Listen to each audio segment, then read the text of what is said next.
नाना प्रकार के कल्पों के वर्णन सहित चतुर्विधि सृष्टि तथा चतुष्पाद गायत्री का प्रतिपादन। सूत बोले, ब्रह्मा के द्वारा इस प्रकार के वचनों को सुनकर ब्रह्मा को प्रबोध देने के लिए हंसते हुए शंकर जी कहने लगे, जब श्वेत कल्प था तब मैं श्वेत वस्त्र, सफेद माला पहने हुए, सफेद अस्थि, सफेद रोम वाला, श्वेत और लोहित वर्ण वाला होकर उत्पन्न हुआ था। तब उस कल्प का नाम भी श्वेत कल्प हुआ। तब उस समय मेरे से ही उत्पन्न श्वेतवन श्वेत लोहित ब्रह्म नाम वाली गायत्री भी उत्पन्न हुई।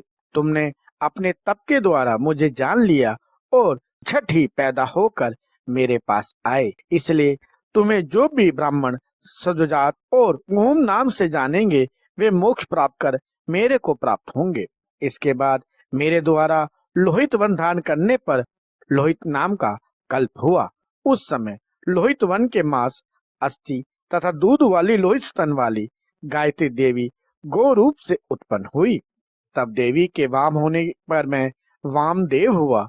तब उस समय भी तुमने मुझे जान लिया। उस समय मैं वामदेव नाम से भूतल पर प्रसिद्ध हुआ। जो लोग मुझे वामदेव को जान लेंगे वह रुद्रलोक को जाएंगे और लौटेंगे नहीं। तब मैं योगकम से पीत वर्ण का हुआ और मेरे द्वारा किए गए नाम से वह समय पीत कल्प हुआ। वह ब्रह्म सहित गायत्री भी पीतवन, पीत लोहिता तथा पितांगी गायत्री भी उत्पन्न हुई। हे महास्तव, तब तुमने योग युक्त चित्त से मुझे जाना। वहां पर तत्पुरुष तत्व रूप से मुझको पहचान लिया। हे ब्रह्मा, तब मेरा तत्पुरुष नाम हुआ। जो मुझ रुद्र को तथा वेद माता गायत्री रुद्रानी को तब से युक्त होकर जानेंगे वे फिर लौटकर नहीं आवेंगे। इसके बाद जब मैं कृष्ण वन का उत्पन्न हुआ तब वह कल्प भी कृष्ण नाम से कहा गया। उस समय मैं काल के सदृश तथा लोक प्रकाशक हुआ। हे ब्रह्मण, तब मुझको घोर पराक्रमशाली तुमने जाना। उस समय गायत्री भी कृष्ण लोहिता और कृषांगी हुई। ब्रह्म संज्ञा वाली गायत्री जिस समय उत्पन्न हुई उस समय मैं पृथ्वी पर घोरत्व को प्राप्त हुआ। ऐसा जो मुझको भूतल पर जानेंगे उनके लिए मैं अघोर शांत तथा अविनाशी होऊंगा। हे ब्राह्मण, जब मेरा विश्व रूप हुआ तब तुमने मुझे परम समाधि से जान लिया।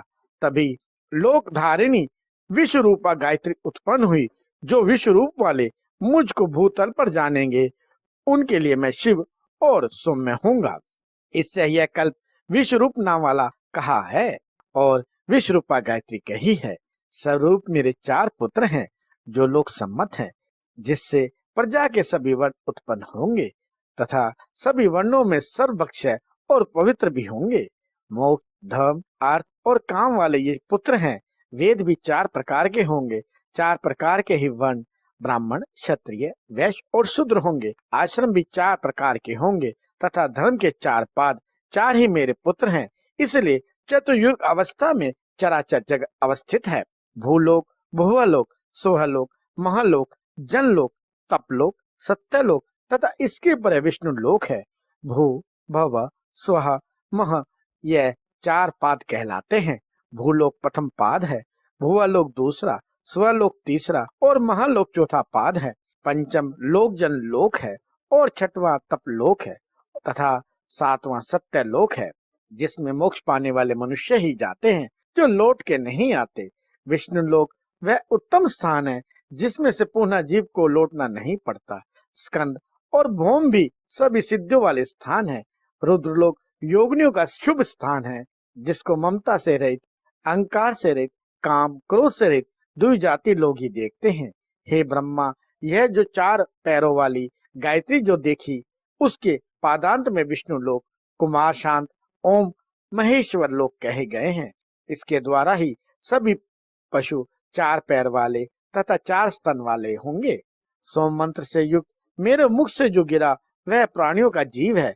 इस प्रकार उत्पन्न जीव स्तन पीने वाले होंगे। उनकी सोम, अमृत तथा जीव संज्ञा कही है। इसके बाद 2 पैर वाले तथा 2 स्तन वाली सृष्टि हुई। वह सभी 2 पैर वाली तथा 2 स्तन वाली सावित्री देवी से उत्पन्न हुए। इसके बाद यह देवी अजा रूप से उत्पन्न हुई। इससे सब बल वाली, सर्वभूतों को धारण करने वाली यह देवी तुमने देखी, इसके द्वारा सभी यह विश्व रूप प्रजा उत्पन्न हुई।